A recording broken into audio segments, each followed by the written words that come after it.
little bit of a change of pace now. Our second speaker this morning is an ambassador in the peer-to-peer trading area, the COO of TRA Incorporated. He is personally ranked the number 13 in the world of peer-to-peer trading. With a master's in business administration, in organisation and international business, a master's in organisational leadership, degrees from Seattle University, Chapman University, Scranton University, with majors in psychology, sociology, and social science. So he knows how our brains think and how they work in relation to what he's going to talk about. He has currently helped over 50 companies in the area of proof of work and in mining worldwide, along with the integration of cryptocurrencies into their organizations. Please welcome Mr. Akili Poli.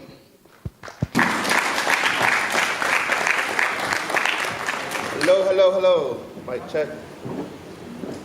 No mic. Hello, mic. There we go. How you guys doing today? How are you guys doing today? Great. I'm using his name. What's your verb? Awesome. So the words for the day is awesome for the rest of the day. All right. So how are we feeling today? Awesome. All right. There we go. Do we have our PPT up? Miss Francis Pestaño? Okay. Sadly, I didn't get to see the opening yesterday. Flight got stuck in Korea, sadly. But I have a great, love for Bangkok, Thailand. Thailand has helped me grow as an individual over the last 5 years, being a networker and marketing and working with other cryptocurrency experts. My first time I met JP over here, I actually flew out here, and he flew out here specifically just so we can meet in an airport for 30 minutes. And that's how our relationship started. Got anything up yet? No, we don't, not yet. Okay. So I like to start everything with how I got into cryptocurrency. It's kind of awkward to tell you the truth. I'm a U.S. military vet.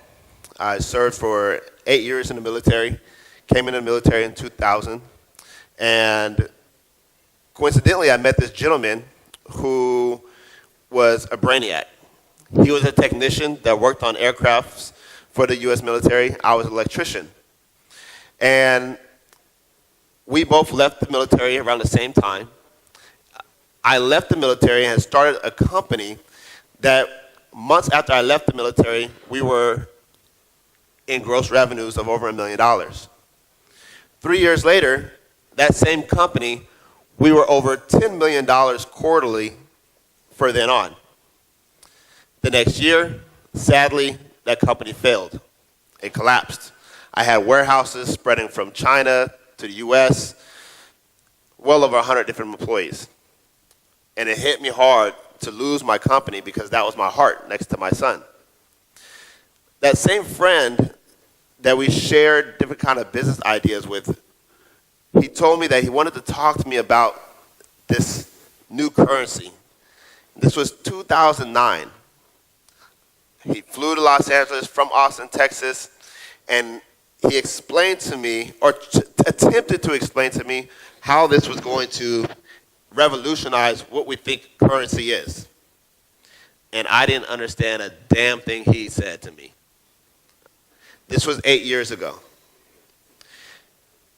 He explained that this technology, these things called bitcoins, their tokens or coins or whatever they were, in 10 years would completely change every single person on this world, how we think of remittance and how banking works.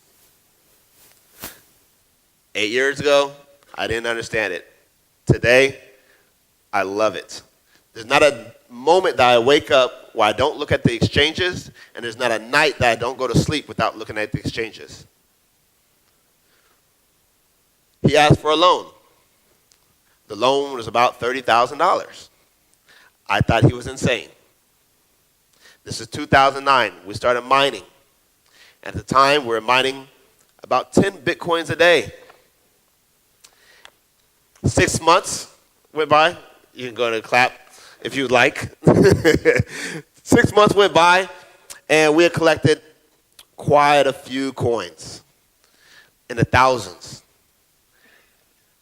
2011 came, and we had stopped because the expense of mining these coins was so freaking expensive, it didn't make sense to us, or at least it didn't make sense to me. 2011 came, and we sold our first batch of coins. Stupid. Plain stupid. We sold for somewhere between $8 or $10 or something of that matter. 2 years went by, we held, and we sold again. The second batch of coins sold in 2013 during the first, I would say, big increase at about $220. Remember, we were only mining for 6 months. He decided to hold longer. I decided to bail. We sold at $220. It helped me get out of a small little issue I had with the U.S. government because I owe the U.S. government quite a bit of money in taxes. So thank you, Bitcoin, for saving my ass. The end of 2013, we saw Bitcoin climb to over $1,000. Mt. Gox had a big mistake, and we had a collapse. Coincidentally, my best friend, my son's godfather, and my business partner, he pulled out a pretty good chunk, around $800 a piece. Currently, he owns his own planes, all paid in cash by Bitcoin from 2013. He's a private pilot where some multi-million dollar attorneys come to him on his leisure to fly for. The guy is brilliant. He is my technician for our mining facilities that we have in 3 locations now.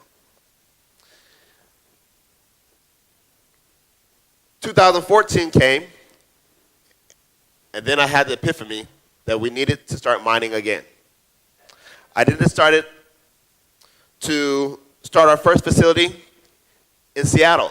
There's a gentleman in Seattle, east of me, that was making a couple $1 million every single month. I think many of you have seen that video. He had one of the largest facilities in the world before Big Club Network came to the scene and decided to create their mining facility in Iceland. We studied, and we made a lot of bad decisions. We burnt out many GPUs, sadly, because we were testing. I'm an electrician, he's a technician, we're the perfect marriage. End of 2014, a company came to me and asked for my assistance with their help of creating their own coin. Dr. Johnson from New Jersey is an individual that I work with heavily in the implementation of certain type of white papers. Nothing against POSs, and those of you that don't know what POSs and POWs, POSs are proof of stake, POWs is proof of work. If the coin is mineable, it's a POW. If you're a mineable company, I love you. That's how I make my money.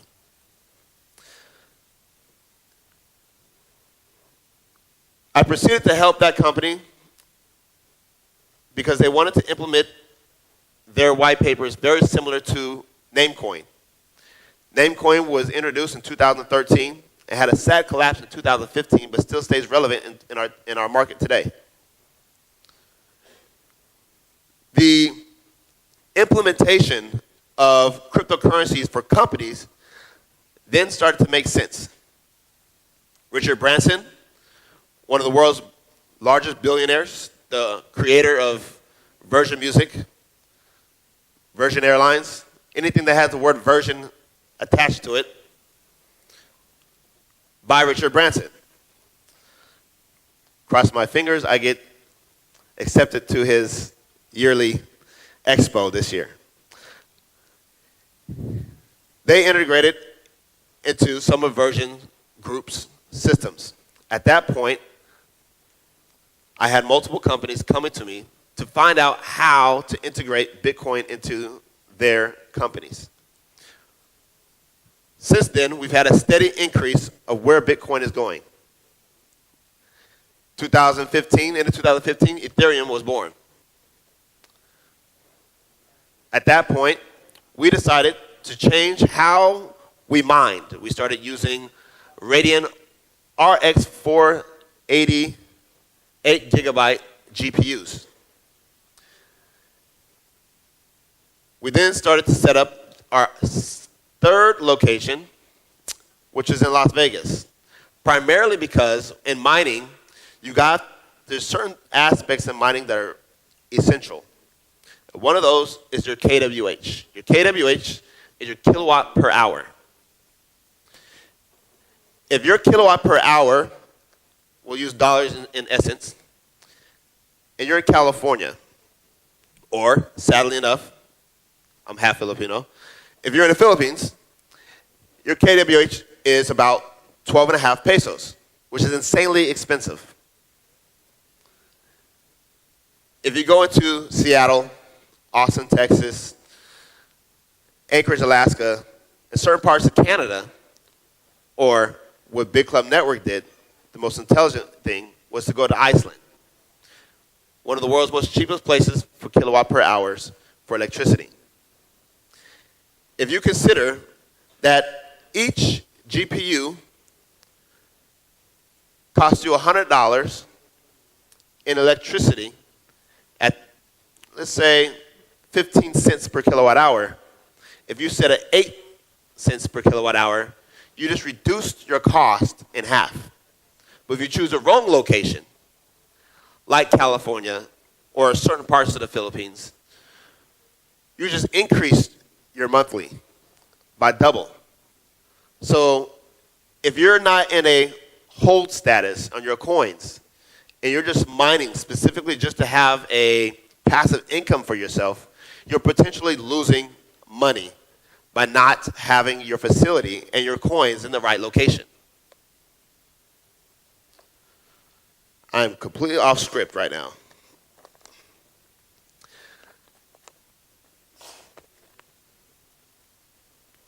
We decided then to look at other aspects of mining. Alan, my business partner, decided to think of other ways to reduce the heat. Heat and mining is important. You'll fry your rigs. There's an organization in India at the beginning of this year. They had about 400 rigs. That's probably worth somewhere around, what is that? $1.2 million. Complete building burnt down. Why? It's too hot. 2, because those guys contacted me to find out what they did wrong. Their wattage was wrong. When you have your GPUs have to be set up in a way so that way when you're pulling from your power supply, you're not making that power supply run to death. Here's an example. Usain Bolt, fastest man in the world, runs a 9-point-something 100 meters, 100 yards. If he runs 11 seconds, he's not running that hard. So his heart can run essentially well. But when he goes to a full burst of that 100 yards, he's burning himself out at 9-point-something seconds. That's the same way GPUs work. If you don't have the capacity with your wattage, you will burn down. You're going to waste money. And that's what happens with some small outfits to large outfits. So currently right now, we're in a process of testing ways to mine in water. Not as in a complete submergence in water, but to allow ice cold water to basically it's like putting a computer inside your fish tank, but your fish tank is surrounded by ice. To allow the machines to consistently stay cool using your fans, which then reduces how much electricity you're using. This is why it is not a great idea to mine in humid locations. Venezuela is actually, sad to say, even though they're going through their situations with their government right now, it's probably one of the best locations in the world for mining. It's not too hot, and the kilowatt per hour there is only 2 cents. So where we come from, 8 cents is remarkably cheap. 6 cents is remarkably cheap. You can't even fathom 2 cents. That's almost free.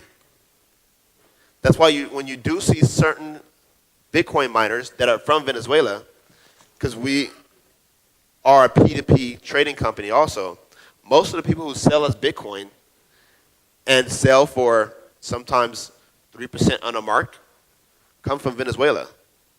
Why? Because they don't have to spend so much. Yeah, I don't even know why I have this. The next big thing that we have right now is how we're moving right now in technology.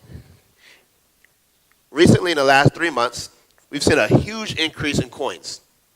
We went from a $40 billion market cap value to today, what was it, $106 billion. I'm sorry? 112? 112 this morning. $112 billion market value. Let's go back 20 years and think of the internet boom. The internet right now is a multi-trillion-dollar industry. That's where we will be at in 5 years. I deal with a lot of traders that work in the stock market, that work in Forex, that are curious about what he does. They don't understand it. They can't comprehend it. But they come to me for questions. I'm not an expert in trading like this gentleman is. Peer-to-peer trading, different story. But for trading of cryptocurrencies, that's not my expertise. That's why I like to go to events like this where I can meet gentlemen like him or JP and the various other individuals that are in here. So what I've explained to people when it comes to mining is to choose your coin carefully. You will always make money mining. Why? It's an easy question. Do you want to own the cow or the milk? What do you choose? The cow. Because the cow is always going to produce income for you, no matter what. Let's go back 1 year. Your basic GPUs, which consist of 6 RX 480, 8 gigabyte Raytheon Sapphires. For us, we use 1600 watt Axters, 2 DDR3s, and usually a 64 megabyte Kingston, amongst the other smaller things. As long as our mega hashes sit at about 30 mega hashes per GPU, which is about 180 mega hashes per unit, last year we were mining 40 to 50 Ethereums per machine. At today's market, you said it was 226 today, right? 263, so we did have an increase overnight. 263, so that would value 40 times 250, I rounded down, $10,000 to $12,500 every single month in mining for one rig that may have cost you $3,000 for what you did a year ago. Today's systems, you'll be kind of lucky to get 5 Ethereums in a month. It's relatively about 3.5 because the difficulty rate gets harder and harder as the mining goes on. That's why we get in these situations where you have your big Bitcoin miners in the very beginning that kind of get upset at today's systems because mining has gotten hard. But that's what it's supposed to do.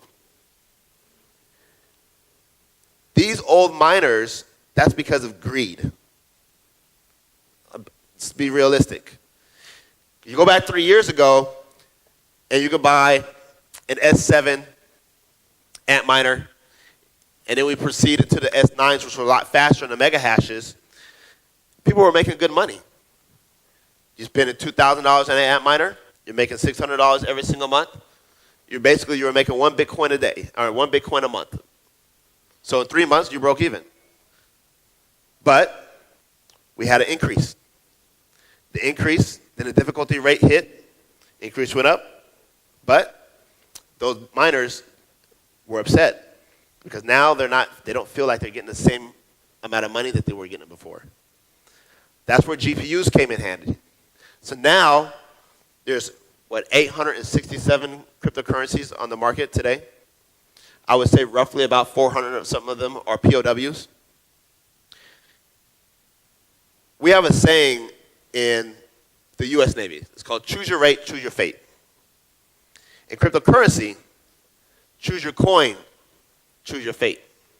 There are certain coins out there that is wide open for people. I'll name a few. Viacoin. Viacoin is a lovely coin to mine. I see a projection in the future. You can mine those, and you can get a lot of Viacoins every single month if you're mining Viacoin. Game credits. The world is sleeping on game credits. The reason why the world is sleeping on game credits is because it's an easy mineable coin. And Microsoft is adapting to game credits. Please do your research. Potcoin sounds like a joke coin. I thought it was a joke coin because I thought of pot, cannabis, weed, marijuana. So for the aspect of how people look at a coin, I thought it was a joke, but we mined it anyways. And what we mined last year for Potcoin was actually, for every GPU, we got $3,000 in today's value. So did we lose or win? We won. Now, when it comes to certain coins that are coming out in the current coins that are coming out right now, I call them the second generation coins. Any coins that came out from late 2016 to currently right now. What you're looking for when mining are coins that have longevity. And what I mean by that is you look at Bitcoin. Bitcoin, the difficulty rate gets harder after X amount of coins have been produced or mined. If that difficulty rate does not turn up its volume on a certain percentage scale, it's not a good coin to look at for future gains. Because it means that that coin is too easy and it's going to hold back too fast. If that coin is mineable and is finished by 2050 or 2060, don't even look at it. You can play the game, but don't look at it as a long hold because it doesn't have any future behind it, especially if there's no real technology behind it. Technology is what makes a coin of real value, at least in my eyes. So now we're at this point. This is 2017. We've seen so many coins come out, and some of them I just fall in love with. I love where we're going for technology. The technology that cryptocurrency has brought to us is insane. We have Ethereum that allows me to communicate with my attorney to send me messages so that way the government doesn't have to look at my messages. We have Monero. Monero is one of my favorites because when I send if I send anyone in here some coins of Monero, nobody sees my footprint. It's not that I'm hiding from the government. I pay my taxes. Trust me, I have to. But there's no reason for any government to know if I want to buy some pizza. That's not their business. That's my business. If I want to send this gentleman here $200 to help me with something, I should be able to do it without my bank being held up. And how many of us in here who's had money in the bank has had their money frozen? Yes. See? PayPal right now, they have $60,000 of mine from a few months ago. They have another $30,000 of mine from years ago. And I probably will never see that money ever again. But with cryptocurrency, it allows us to have freedom. It allows us to communicate. It allows us the world to get smaller. That's what I love. Mining is my first passion, though, because mining, it allows us to continue to make money every single day. I had a big old speech I was going to say and all this other nonsense, but this went completely off the fluke. But if any of you guys have questions, please ask me. Questions? POWs. Okay. POW works like this. Let's say,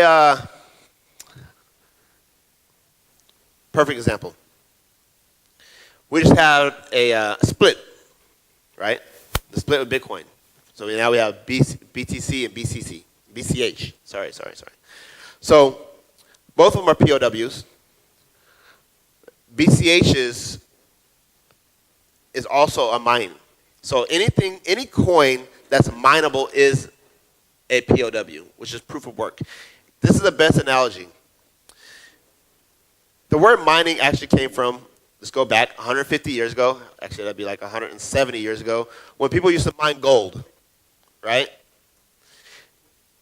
The only way you can mine gold is if you worked for it, and you got awarded for your work. That is your POW. That is what proof of work is. Another thing I like to explain is pools.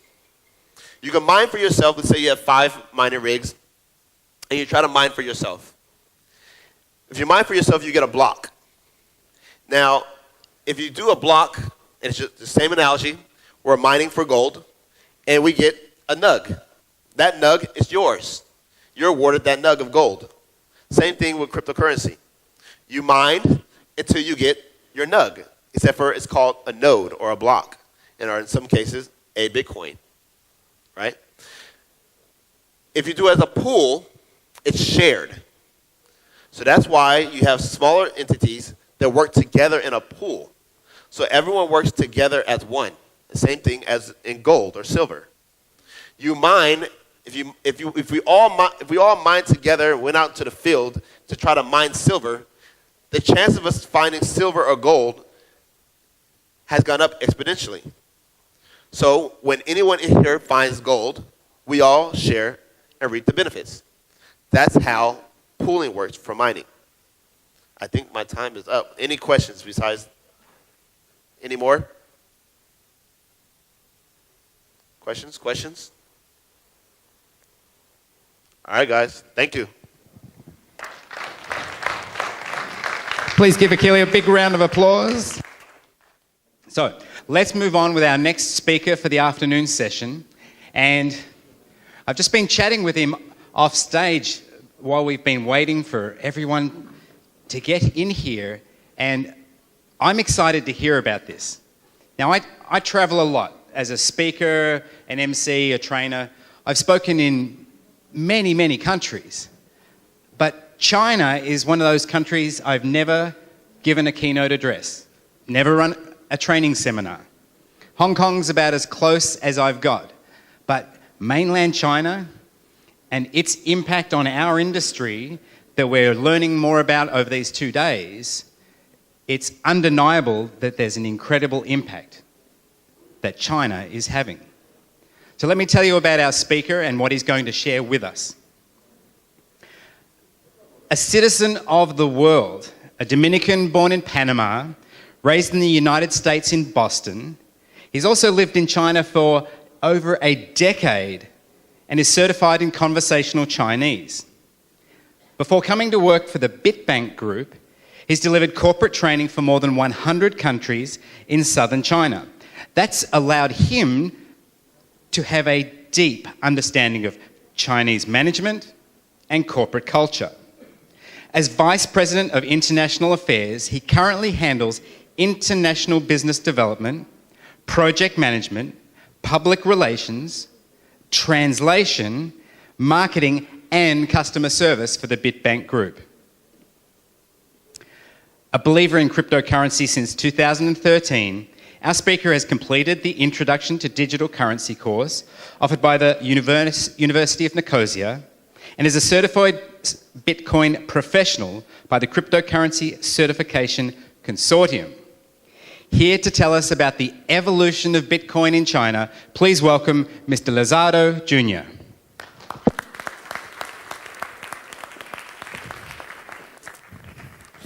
Thank you. Thank you for the wonderful introduction. So I'd like to begin by thanking the organizers for this wonderful event and for everyone taking the time to listen to my presentation today, in particular JP for inviting me to the event today. So as the MC said, we're going to be talking about the evolution of Bitcoin in China. So if we can get my presentation up. So the name of my presentation is A Lao-wise Perspective on Bitcoin in China. So can I know how many people have been to China before? And by China, I don't mean Hong Kong. Hong Kong is not China. I mean mainland China. Okay, so if you are a Westerner like me, you will hear the word Lao-wai a lot. Okay, so Lao-wai means foreigner. Yeah, the Chinese will look at you and say, Lao-wai is coming. Lao-wai, a foreigner is coming. Foreigner is coming. So I've lived in China for nearly a decade, and you know, China is a very special place because of the recent political history and the recent history there. Cultural history. So it doesn't matter how long you live there, how well you speak the language, to a certain extent you'll always be the outsider, okay? You'll always be the Lao-wai. So even though I'll share with you the evolution of Bitcoin in China, it's a perspective from a foreigner.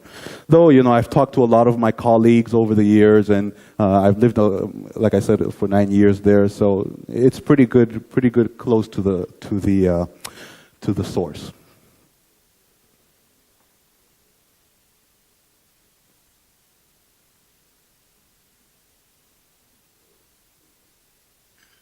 So, like I said, 4 years in China. I learned about Bitcoin 4 years ago.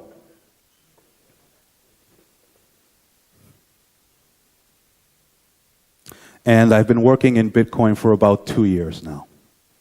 So I'll begin by just chatting about my story. So I live in Shenzhen, China, which is the electronics capital of the world. So pretty much all the electronics that we're using today was produced in Shenzhen. Before I got into Bitcoin, I was doing corporate training at different companies. So I worked at some of the largest corporations in China, like the MC said. So I got to learn a lot about Chinese corporate management and management culture.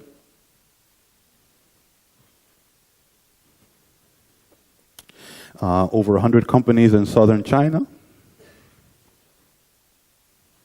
So 4 years ago, a friend of mine introduced me to Bitcoin. So we were sitting at a bar, and he said, "Have you ever heard of Bitcoin? It's digital currency." And I meant, man, don't talk to me about digital currency. Talk to me about real currency. And you know, I was like, it's fake money. What are you talking about? What if the creator decides to change the amount from 21 million to 22 million?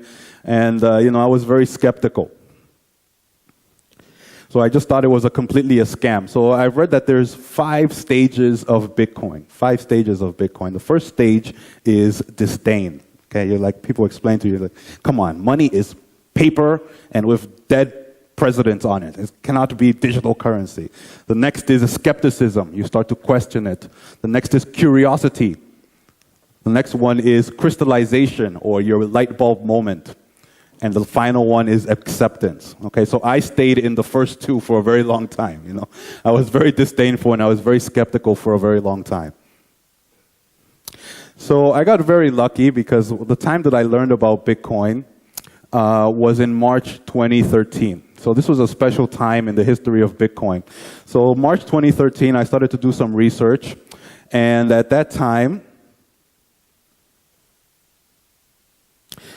the Cyprus financial crisis happened. So if you know, the Cyprus financial crisis was when basically the government of Cyprus decided to take everyone's money. Okay, you couldn't go to the bank and take out your money anymore. So the people of Cyprus decided to protect themselves by buying Bitcoin. And the price of Bitcoin increased from $30 to $260 at that time. So it brought a lot of media attention, and it brought a new wave of people into Bitcoin at that time, which I also got swept up on. So I learned, when you put your money in the bank, that money no longer belongs to you, it belongs to the bank. And they give it to you if they want to. And when I learned that, I said, I need to buy as much Bitcoin as I can. So then I started to go to Hong Kong. Hong Kong is next to Shenzhen, go to the local meetups and, find out more about Bitcoin. Meeting the community there, talking to people. Hong Kong has a very developed Bitcoin community. They have very regular meetups and presenters there. Then in Shenzhen, there was a meetup where the CEO of Trezor is a hardware wallet company that allows you to store your Bitcoin offline. They did a small event there, and I went there, and I met some people, and I met the person who would give me my first job in Bitcoin. So I started working in an ATM company first in Shenzhen, producing ATMs, was just helping them for translations. Then, this is killing me, guys. Then in Shenzhen University, one of the more famous cryptographers in China had an event, and some of the people from Bitbank were there, and they said to me, you speak Chinese, you know about Bitcoin, come to our office immediately. And that's when I started working at Bitbank, and that was about 2 years ago.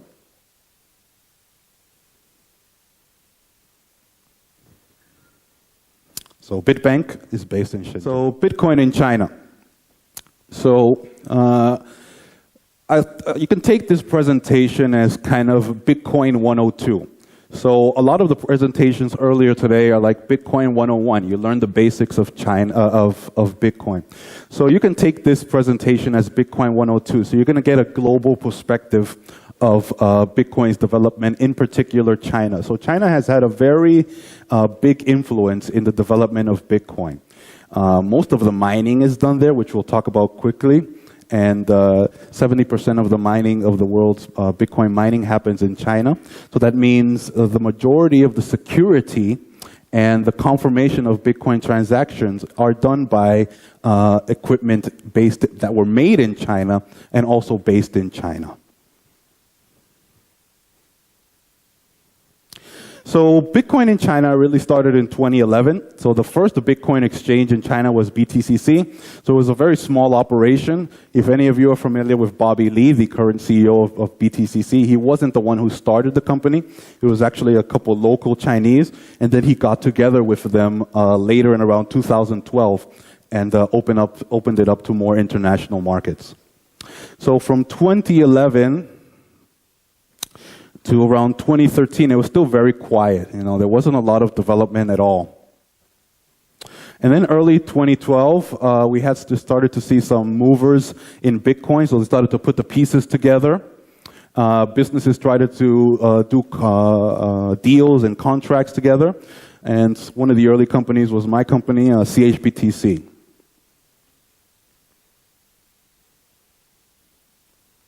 So some of the first people that learned about Bitcoin and got into Bitcoin were hardware people. So hardware people in China figured out, well, we learned about this Bitcoin thing, and we have all these cheap hardware here to make this mining work better. So let's put our resources together to make it more efficient and more profitable mining. So one of the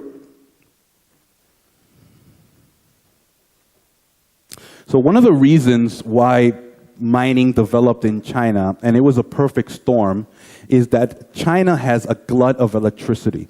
Even today, with all the mining, Bitcoin mining and cryptocurrency mining that's happening in China, there is still a huge overcapacity of electricity in China. They built these huge power plants in the middle of nowhere, in the mountains somewhere, in the regions way out there in the rural areas of China, where the companies thought, the energy companies thought, oh, we'll put these energy power plants here, and businesses will show up, and factories will show up. In a lot of places, they didn't. So when the Bitcoin companies show up and say, we want to buy as much electricity as you sell us, we want to fill these factories, or if you don't have factories, we'll make the factories, they're very happy to see us. So some of the earlier presenters talked about Bitcoin mining and what you need for Bitcoin mining. If you're thinking about Bitcoin mining or cryptocurrency mining, the first thing you need to make sure of is that you have cheap electricity. Okay? Now, in China, anything above 3 cents is not sustainable for us because we have the lowest electricity in the world. So some of the earlier presenters said 6 cents, 7 cents. That would be not sustainable for us. So 2 to 3 cents is what you would want optimal for any cryptocurrency mining operation, in our view. So they put these two pieces together, cheap electricity and a cheap hardware, and they said, I'll make bank. We'll make money. Okay? And so far, it's proven to be very profitable.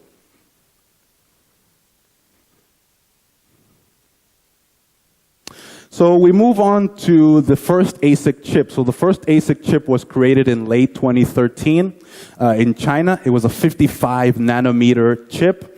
One of the earliest companies to develop the ASIC chip was also Longquang Miner, which was a predecessor of one of our companies as well. Longquang Miner, or LK Group Miner, some people may know it as Dragon Miner. We were one of the largest producers in late 2013, early 2014 of cryptocurrency and digital currency miners. So this company evolved to BW. So BW today is one of the top miners by hash rate in the world. We contribute to 5 to 8% of the Bitcoin network. So factors and interests. So in 2013, there was a piece on the CCTV. So CCTV is, the national news network. So 500 million people watch this show, and they did a piece on Bitcoin.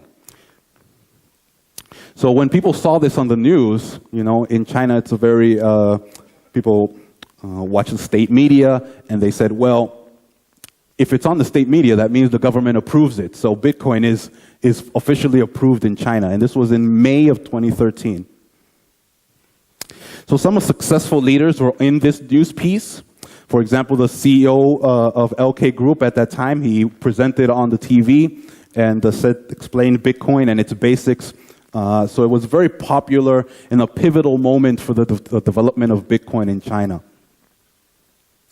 So this led to what I call the magical explosion. So this was the humongous rally in October and November of 2013. So at that time, Baidu, which is the equivalent of Google in China, said that they would accept Bitcoin for one of their services. So it was a huge momentum for the increase in popularity in China. And also, China Telecom, one of the largest telecoms in the world, also said that they would accept Bitcoin for some of their services, and they did a marketing campaign for it as well. So at that time, if you were in China, like I was like, okay, China's going to lead the world in Bitcoin adoption. We're going to be able to use Bitcoin on our phones. It's going to be fantastic. It was a very euphoric time to be in Bitcoin in China in particular. Then came the December 5th announcement. So if you've been in Bitcoin for a while, you know what happened on December 5th, 2013. That's when the government made their first stance on Bitcoin. They said, Bitcoin is not banned in China. Bitcoin is legal in China. However, banks and financial institutions cannot touch Bitcoin. So the price went from $1,000 to $500, and people were saying Bitcoin is banned in China, Bitcoin is illegal in China, but that was not the case. Bitcoin is legal in China. Bitcoin continues to be legal in China. It's that banks and financial institutions cannot touch it. So we can talk a little bit about right now what the legal status of Bitcoin in China is. So right now, again, Bitcoin is legal in China. China has not come out with any official regulations for Bitcoin or ICOs. So people are still waiting. There were some things that we're going to talk about later that happened earlier this year. But pretty much everyone is still waiting for what China will do in terms of cryptocurrency and ICOs. So the announcement pretty much scared away Baidu, China Telecom, Alipay. So China banned Bitcoin. It was what people say was the beginning of the Bitcoin winter. So we call in China the late 2013 to mid 2015 Bitcoin winter. Okay, so this was when China killed Bitcoin. This was the death of Bitcoin from 2014. So if you look at the price chart from 2013 all the way up through 2014 and early 2015, it was just like and flat. And you know, if you didn't have a strong business model or you weren't a real believer in cryptocurrencies during that time, you were either bankrupt, you went bankrupt, or you just left. So if you learn about companies that have been around since 2013 and earlier, those are really the strong companies that believe in Bitcoin and have strong business models, as well as people that were in Bitcoin before 2013 as well. So even though the death of Bitcoin happened and you know there was a lot of negative news, behind the scenes there was still a lot of people working on the development of Bitcoin and cryptocurrency and blockchain technologies that understood the potential of this technology. So there's a company called Wangxiang Group. So Wangxiang Group is an auto parts conglomerate in China, the multi-billion-dollar auto parts conglomerate that they have a financial arm as well. And they were still talking with the government behind the scenes about blockchain technology and telling them, you know, there is really something there. So there was an event in Hainan Island in late 2014 where a former bank secretary said something to the effect that, you know, Bitcoin and the Chinese yuan can work together and can live together or something like that. So there was still some things happening behind the scenes. What? So in 2020, they devised a voucher system. So because the payment processors weren't allowed to connect to the Bitcoin exchanges anymore, the Bitcoin exchanges thought of a way to work around this.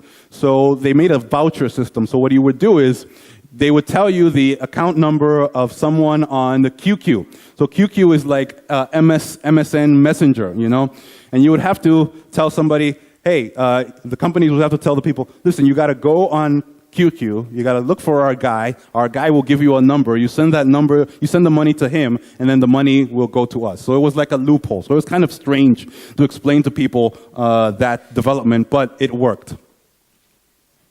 So it continues through this way to 2015. 2015, even with all this negative news, the demand for miners and Bitcoin mining was still skyrocketing. We were still sold out from our chips and our miners at that time. And then in late 2015, there was a mildly positive article in the cybersecurity website or something that said blockchain technology is very positive, it has a lot of potential, and the traders went wild, and China unbanned Bitcoin. On this day, the price went up like 500 RMB or something, $100. Okay, so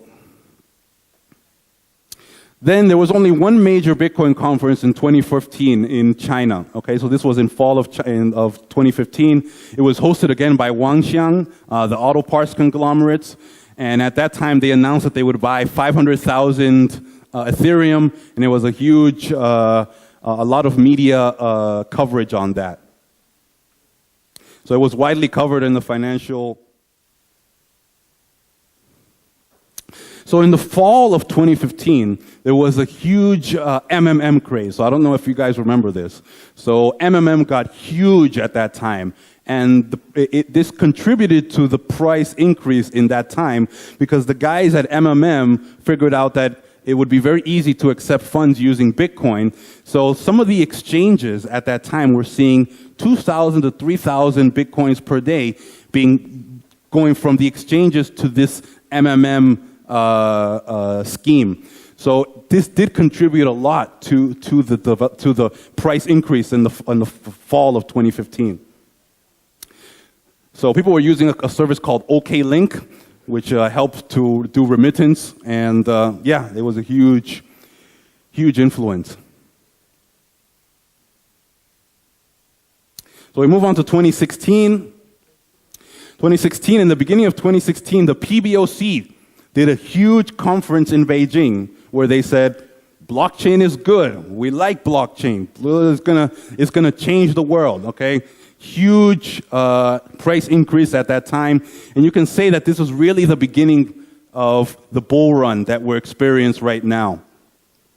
So the PBOC said, we like blockchain technology, we like Bitcoin, but we're going to make our own coin. We're going to make China coin, okay? And China coin is going to be tested in Shenzhen. So Shenzhen is actually going to be the first test area for the national digital currency of China. There's no timeline yet, so it should be in the next year or so. So China unbanned Bitcoin in China. Bitcoin unbanned in China again. So we go to spring, summer of 2016. Last year, we have a blockchain fever.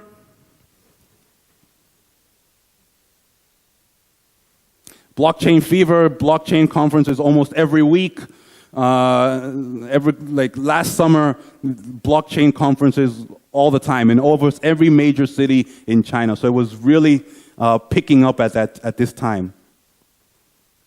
All the major Chinese banks announced blockchain initiatives. So they're all working on their internal blockchain, how we're going to integrate this technology into our banks and all of that. Huawei and Tencent, some of the biggest companies in China as well, they said they've launched initiatives into blockchain technology. And I told you earlier that the Bitcoin companies couldn't accept RMB directly. This started up again. So now it's possible in China to connect your bank account directly to the Bitcoin exchanges. So you don't have to go on QQ anymore or any of that. There's an initiative in China called Internet Plus. This is where the central government has decided to invest billions of dollars in innovation and the internet technology. The Bitcoin companies in China have also benefited from that as well. Our company has received the funds to open offices in other cities as well. So May 2016, exactly 1 year exactly 3 years after the first CCTV piece, CCTV did another piece on Bitcoin and cryptocurrencies. And as you know, the end of last year was the second huge bull rally. So it was a huge coincidence. And then November 2016, people in China started to get involved with the SegWit versus Bitcoin Unlimited or the scaling debate. This really started to pick up in China at the end of the year. So we had developers started to visit us. By us, I mean the Bitcoin companies and the Bitcoin community in China. So they had events, Bitcoin Unlimited, which was one of the scaling proposals, and Bitcoin Core and Blockstream developers also came to China and made public presentations as well. Let me move on to 2017. So 2017 was quite a turbulent. We had quite a turbulent beginning to the year. So the PBOC did surprise inspections to the top 3 exchanges. They went to the exchanges. They said, "Why is the price increasing so much? What's going on here?" And all the exchanges went, "Well, that's the market. That's what's going on. And maybe there's some bots and API tradings. Oops." So the government said, well, you guys are kind of new, can you act a little bit more traditional, something that we can get used to. So I'm going to go back to that a little bit later.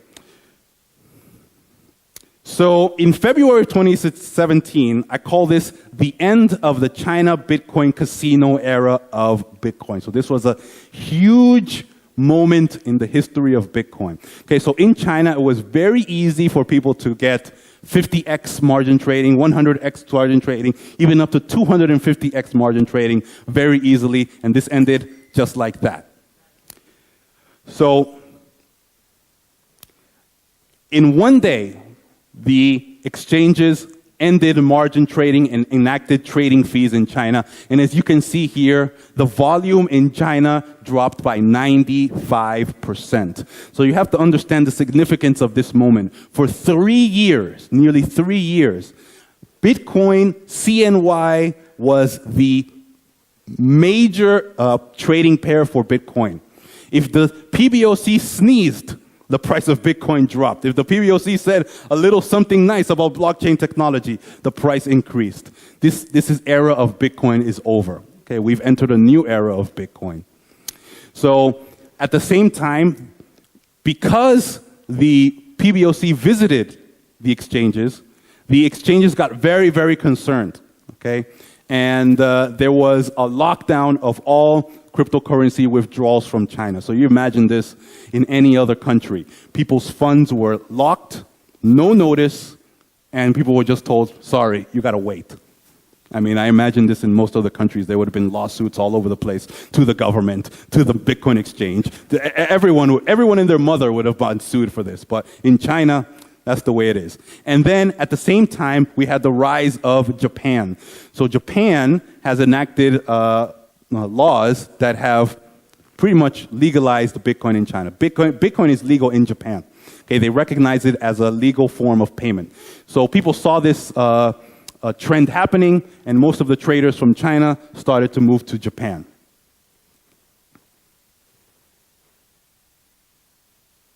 So then we go on to June. And after June, after 4 months, the withdrawals are back allowed. So what happened was some of the users started to contact the PBOC and said, we want our money. We want our money, PBOC. What are you doing? Give me back my money. And the PBOC said, listen, we didn't tell the exchanges to lock down the withdrawals. They did that themselves. And all the users' heads exploded. What? You didn't tell the exchanges to, why are they holding on? Then the pressure increased on all the exchanges, and they let the withdrawals back. So now Bitcoin is back in China, but obviously the big international traders have unfortunately left China, and China had a huge opportunity to be a dominant exchange market in the world, but it didn't turn out that way.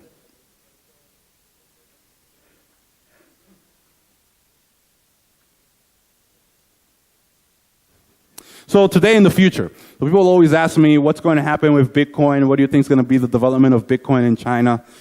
Bitcoin is not going to be banned in China. Everyone's still waiting for what's going to happen with the regulations in China. Nobody's very clear. We've gotten some signs, but there's just nothing clear yet. As for the future, I think Bitcoin is going to develop similar to the internet in China. You know, they like to have the internet, but with Chinese characteristics. So maybe they'll have a Bitcoin with Chinese characteristics, but you know, Bitcoin is like a virus. You know, you can't control it. It's grows very wild and very quickly. So we'll see how it works, but it's definitely going to develop maybe not as quickly as it was developing before.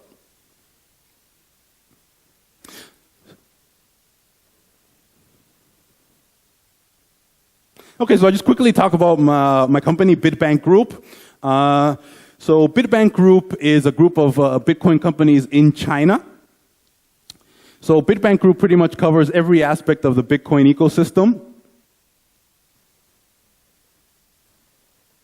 So I'm Vice President of International Affairs for Bitbank Group, so I am responsible for international business development, public relations, and the project management. So Bitbank Group, we have in our group, CHBTC is our exchange, BW is our mining operation, Finance is bitbank.com. Development is Bitbank and Bitter. Bitter is an altcoin exchange. Hardware, bw.com. Swanli Jurjia is our cloud mining operation specifically for China. And finally, the Blockchain Research Center. So we have a cooperation with the Southern University of Science and Technology in Shenzhen, where we contribute to the development of blockchain research in our local community. So Bitbank.com is for Bitcoin finance. So we have a product called Interest Wallet, which is basically people deposit Bitcoin just like a regular bank account, and they get different interest rates on their Bitcoin, whether it's daily or monthly or yearly. We've had crowdfunds. We have 25 crowdfunds on our website, mostly related to mining. So basically, we'll make a video. We'll say, this is the manager of the facility. These are the people that are going to work in the facility. This is the facility itself. And we need 2,000 Bitcoin to get this project started. In 180 days, we'll offer you 3 to 6% interest. So we've had 25 of these projects over the last 3 years. And the last one we had was about a month ago, where we reached our goal of 2,500 Bitcoins in 30 minutes. So we have a very strong reputation in China, and we're beginning our internationalization process. We also have, this thing is jumping by itself, guys. So we also have a vault service, so where people can securely put their Bitcoin as well, similar to a company called Coinbase. So you can secure your Bitcoins on our site as well. Next, we have bw.com. So BW is our mining operation. It was established in 2013. BW, the unknown giant. When I arrived at the company, I was like, who the hell are you guys? You guys are so huge. So when I did one of the first articles, I called it the unknown giant.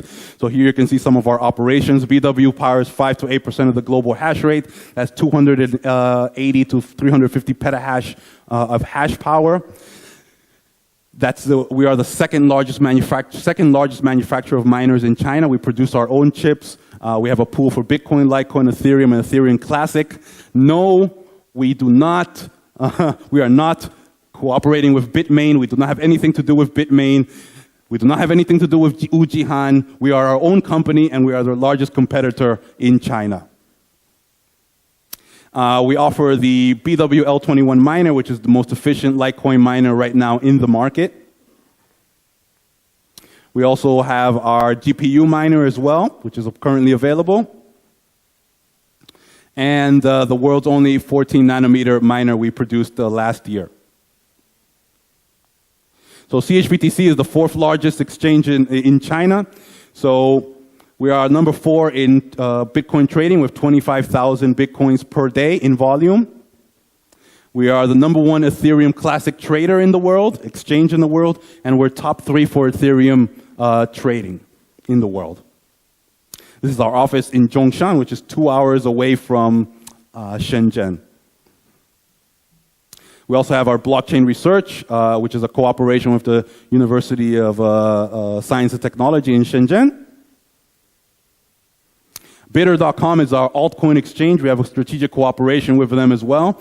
So it has various alternative coins and blockchain assets as well. And they also do software development as well. So we do technology solutions.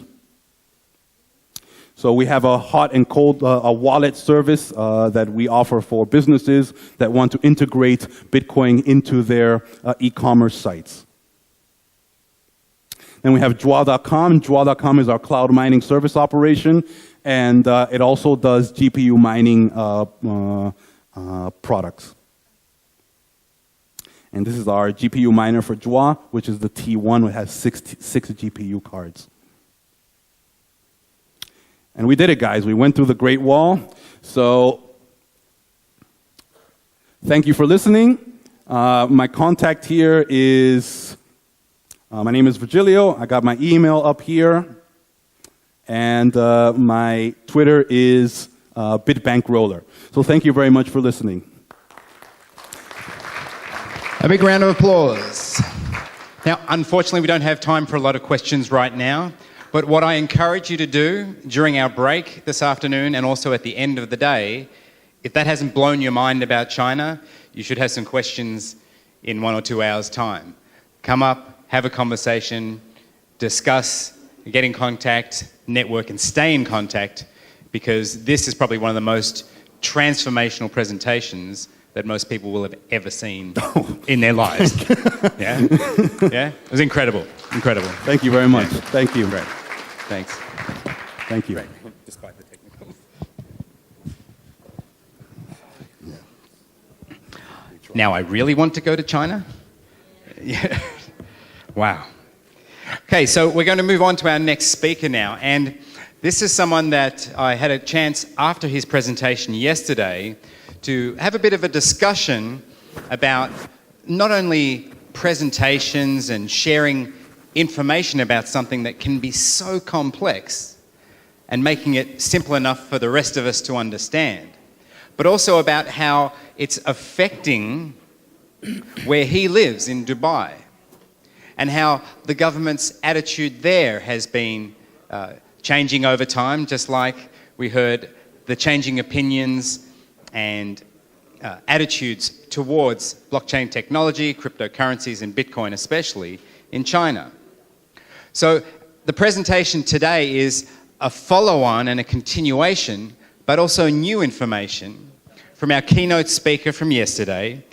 You may remember he gave us the simple building blocks of how to make a block and how those blocks formed a chain.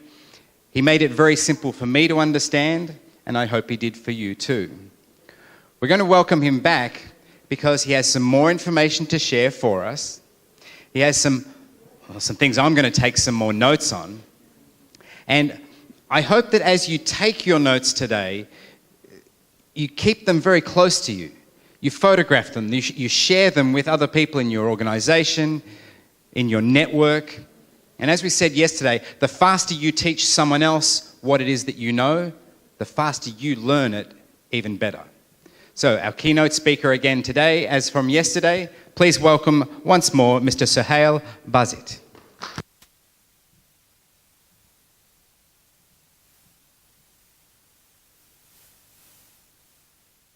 Thank you. Mark, can I request you all to give a round of applause to Mark, our MC? His voice is so beautiful. You know, when he introduces me, you know, it is almost impressive. You know, my profile. That's all thanks to his beautiful voice. Thank you, Mark. Thanks everyone for being here. I think I have 30 minutes. We are counting. Okay, let's begin. So, the idea for us today in this session is to go about some of the blockchain projects that are already live, that are real life projects around the globe. So we understand the technology. We understand a lot about the cryptocurrencies as we have seen throughout the days, and of course with your background in the area. But what are other implementations or possible implementations of blockchain technology? And let's take a sample of those.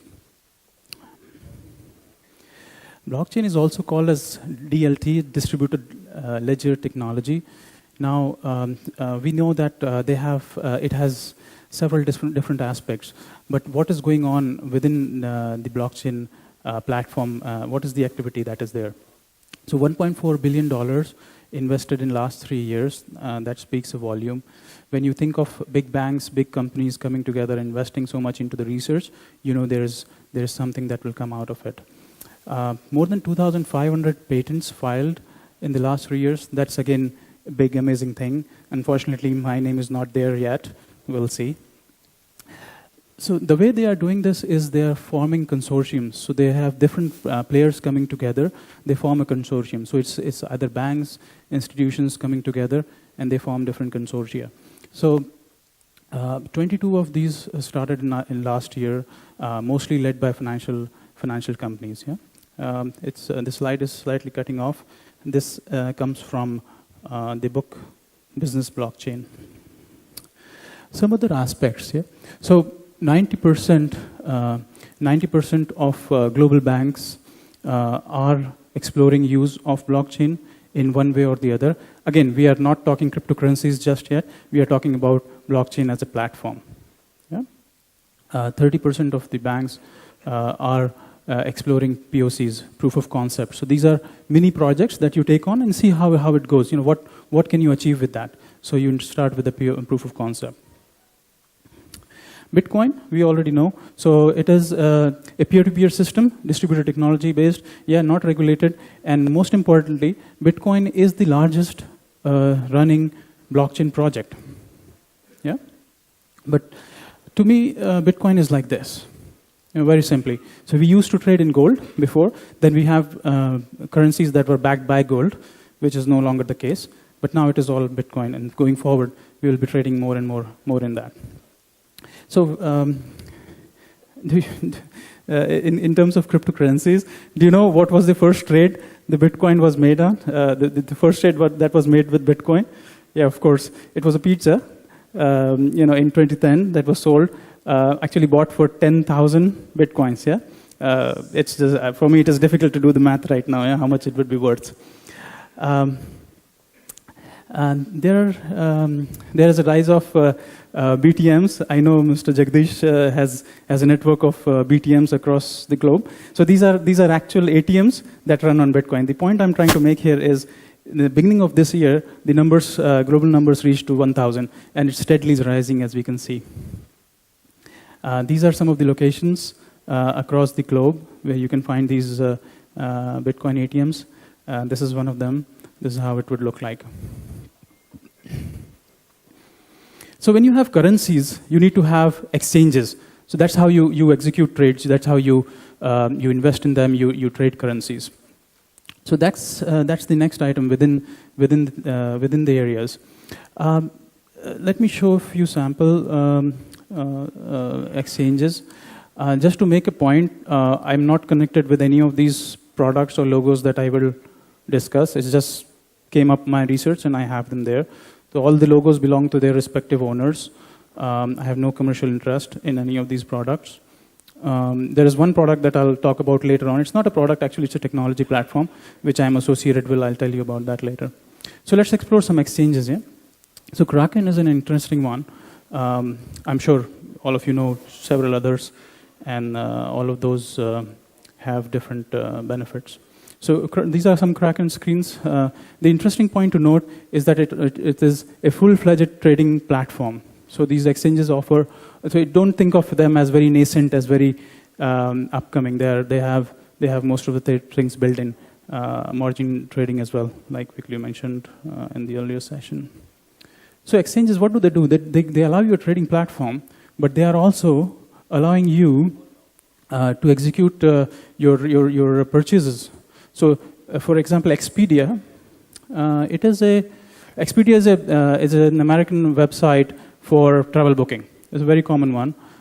So when you purchase a ticket, you will have your USD number, but then you are also allowed to pay in Bitcoins. So these are merchant tools that these exchanges will allow these websites or the e-commerce sites to use. So these are there in the market. Few more exchanges, Coinbase. So there are lists. I think the last I checked was 4,500 plus. These are some of the top ones.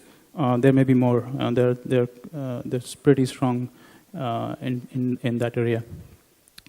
Another implementation. Let's switch ground altogether. Let's think of voting. So we know in democracies, think of voting as countries and voting their rulers, but more importantly, think of it within enterprises, within large conglomerates. It can be applied to in different areas. There are a couple of companies that I saw that have built platforms for voting and for making that process seamless. I mean, we know, whenever there is a huge election, especially a political one, there is always rumors after that. Yeah, we have seen it in India. We are seeing it in US every time. Yeah, how can blockchain help to remove some of those issues? Yeah, I have a short video that I'll play.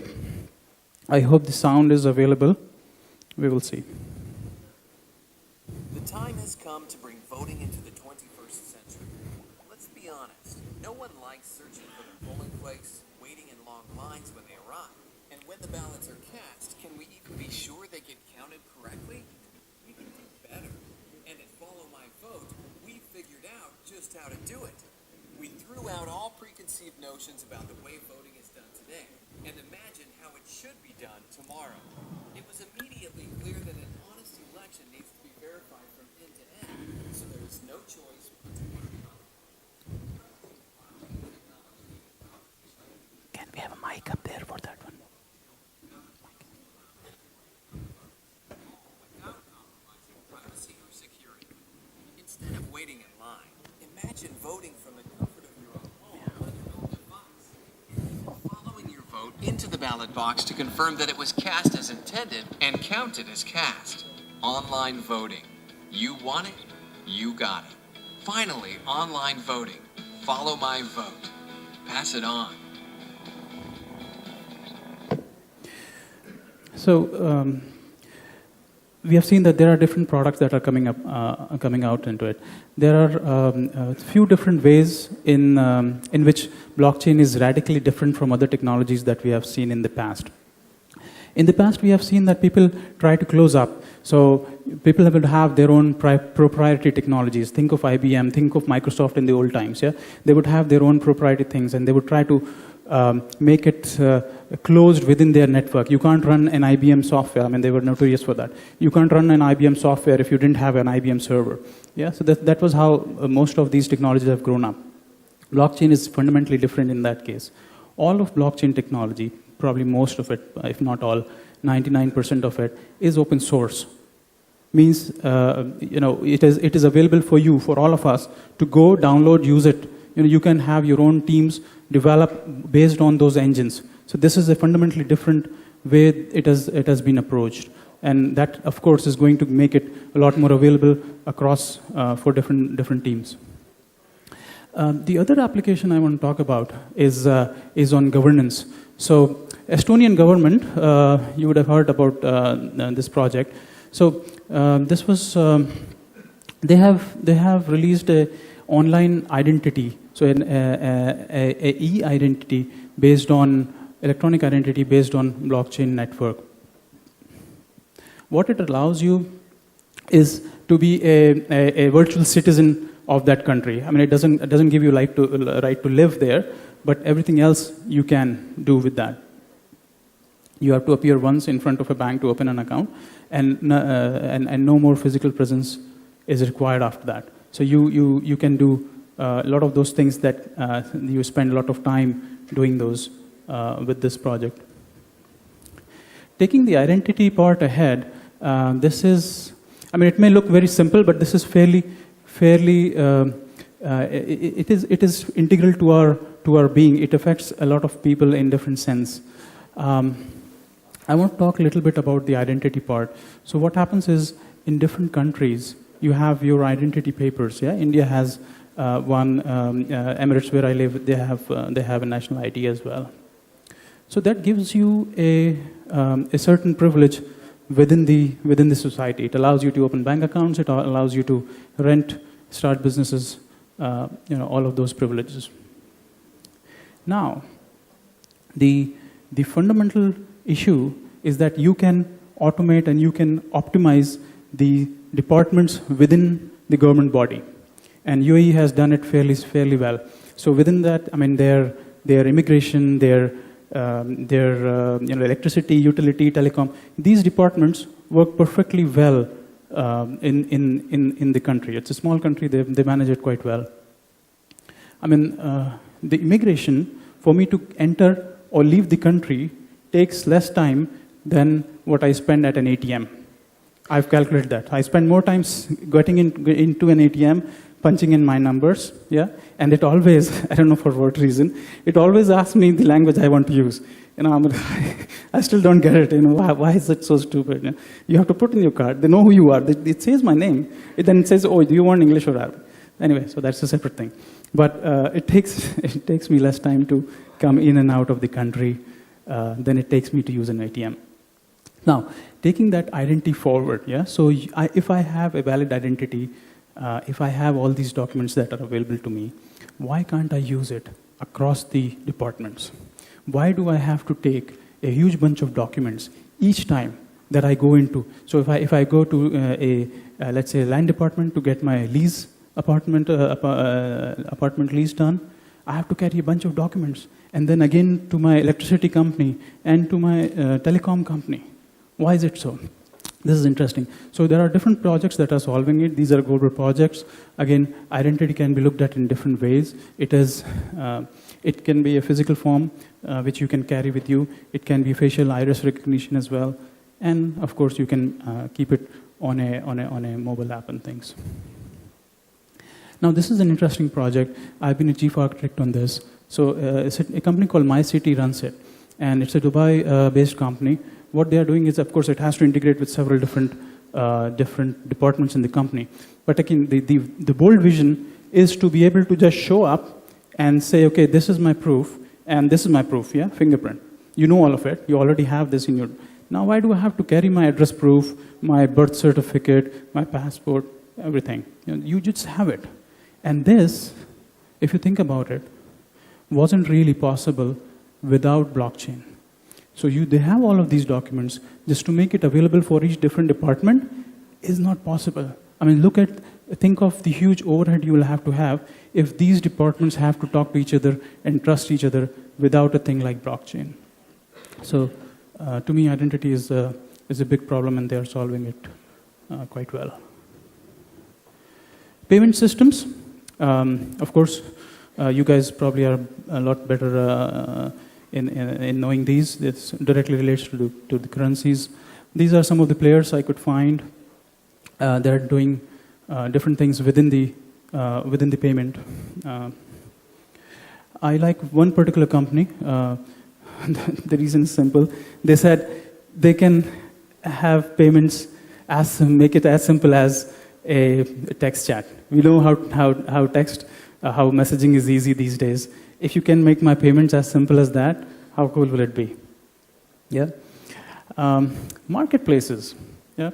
Sorry, I'm moving quickly through the things, but the idea is for you to give you a flavor, and then of course you can explore with yourself, by yourself. So, marketplaces. Marketplaces is an online portal which allows buyers and sellers to come together. Yeah. So these are some of blockchain-based marketplaces. Open Bazaar is an interesting one. As the name suggests, it is open. You have your source code. You can download. You can become part of that network, and you can start using it. This is how it looks. You download the piece of software. You upload whatever you want to sell, and others will do the same. They will look for things that you want to buy. The interesting thing is, it is a peer-to-peer network, so there is no server controlling it. Yeah, it is all open source, so you can design it the way you want. You can work around it. And the most interesting part is there's no middle people, there's no middleman, there's no intermediaries. I mean, when we think of it, we never realized, but the huge players that are there in the market have been. What about the intermediaries? Yeah, how will that go? But the idea is that blockchain is that fundamental technology that will change the way things are in very different aspects. Prediction markets. This is fairly interesting. We have been talking about it in different areas. So a prediction market has a scientific definition, and this is how it is. Yeah. So it is based on the fundamental scientific principle called as wisdom of crowd. Yeah. Anybody knows what is wisdom of crowd? I need the scientific definition. Yeah. The scientific definition of wisdom of crowd is that if you ask enough people about something, their collective answer will be far more accurate than asking an expert. Yeah, that is wisdom of crowd. How are people implementing it? Well, these are some of the people that are implementing it. To me, it is pretty close to betting, if I were to simplify it. Yeah. So this is how it works. You can use it to. Basically, it's a global survey. People will say, okay, this either this share will go up or down, either this guy will win or not. And these are actually, I mean, this may look funny, but these are actual predictions that are going on the and more. Yeah. But these are actual website predictions that are going on that. Okay. Moving on. Supply chain. So this is, to me, this is probably the most complex industry that Bitcoin is addressing. I know probably banking and finance is where you have most margin to make, but then and most savings to make. But supply chain is the most complex. A typical supply chain endeavor takes 1 to 3 months. A lot of times I have heard, I know Thailand is a big hub for that. Dubai is as well a global hub for trading. I know for a fact, a lot of times your shipment will arrive before the papers. So your shipment will sit in the docks while you wait for the papers to arrive so that you can take it up. I mean, this is how the world is right now. So these people are changing that. Look at supply chain. I mean, it's a complex industry. It will take a while to automate most of it. But yes, I mean, that is where you will gain most of efficiency. Let's talk about different applications in there as well. Yeah. So I've put together a list of few of these very interesting cases. Slocket, some we will talk about in detail. YouTube Music in Alexandria, they are democratizing, let's say, music. Yeah. So they are the people who say the artists actually get paid the least in the full end-to-end supply in the end-to-end supply chain of that music industry. Yeah? So they are changing that. They're saying the gap between the artist and the consumer, the creator and the payer and buyer of that art, they are trying to reduce that. Yeah, a big endeavor. Transactive grid. It's an energy. They are trying to save and make energy efficient through using blockchain. Balance made self. I have a few examples. Let's go through it. I'll actually run a few videos. Everledger, yeah, very interesting use case. I'll let her explain on this video.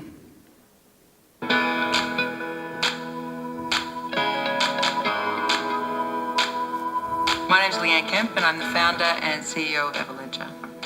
And we're an emerging technology company using blockchain, smart contracts, and machine vision to reduce fraud in open marketplaces and assist in the reduction of risk for banks and insurance companies. The reduction of fraud in our industry is driven from an aggregation of data and a reduction in document tampering. The current architecture that sits in markets at the moment are legacy systems, and that data is siloed. And so with blockchain, with distributed data, with the ability to have federated consensus of agreements in terms of the submission of data, then this technology enables us to be able to provide a solution to market that hasn't been seen before today. So we started with diamonds, and we did something really quite innovative. We created a digital thumbprint of the diamond. We incarnated that physical object into the blockchain. So we can see where they're sold and resold online in open marketplaces. But when you think about where this technology could go, it's a natural fit that you would go from diamonds to sapphires and to rubies. But actually, when you really think about it at the very core, we can start to apply this to other asset classes. Things that are actually rising in value and that are really quite appetizing to fraud. So wine, art, watches, maybe even motor vehicles. So this is one. I mean, it is actually. I've spoken to them in different places. It is a international ledger which will record all the diamonds that are available in the world, and then you can trace the lineage, and they will do it with few other things as well. Another interesting use case is Slocket. It's a smart lock. Yeah, smart lock, Slock. So what they have done is they have taken physical lock and implemented some code on it, so made it a smart lock. You can use it to rent, share, or sell, yeah, without middlemen. Think of your property, yeah. So you have so much of assets with you which are lying and not being used. Think of everything that we buy. Any of these things, you don't use it, more than 1% probably.